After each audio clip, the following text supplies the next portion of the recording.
P24 news Gujarat. Surat શહેરના પીપોદરા વિસ્તારમાં આવેલ પેપર ટ્યુબ બનાવતી ફેક્ટરીમાં આગની ઘટના। સુરતના પીપોદરા વિસ્તારમાં SRP એન્ટરપ્રાઇઝ નામની પેપર ટ્યુબ બનાવતી ફેક્ટરીમાં આગ લાગવાની ઘટના સામે આવી છે।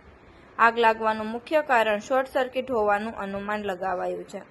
ફેક્ટરીમાં મચી રહેલ આગને જોઈને સ્થાનિક લોકોમાં દહેશતનો માહોલ જોવા મળ્યો। તેમ છતાં સુમિલોન ફાયરની ટીમ સમયસર ઘટના સ્થળે પહોંચી હતી અને આગ પર કાબૂ મેળવવા માટે વ્યાપક પ્રયત્નો શરૂ કર્યા। આ ઘટનામાં કોઈ જાનહાનિની માહિતી મળતી નથી, પરંતુ આગ થવા છતાં ફેક્ટરીના કર્મચારીઓ અને સ્થાનિકોને વધુ નુકસાનથી બચાવવામાં પ્રયાસ કરવામાં આવ્યો છે।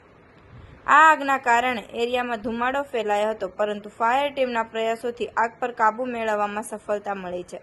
પોલીસ અને ફાયર વિભાગે મકાનની સ્થિતિ અને આગને કારણે થતા નુકસાનની તપાસ શરૂ કરી છે। આવા અવનવા સમાચાર જોવા માટે જોતા રહો P24 ન્યૂઝ ગુજરાત।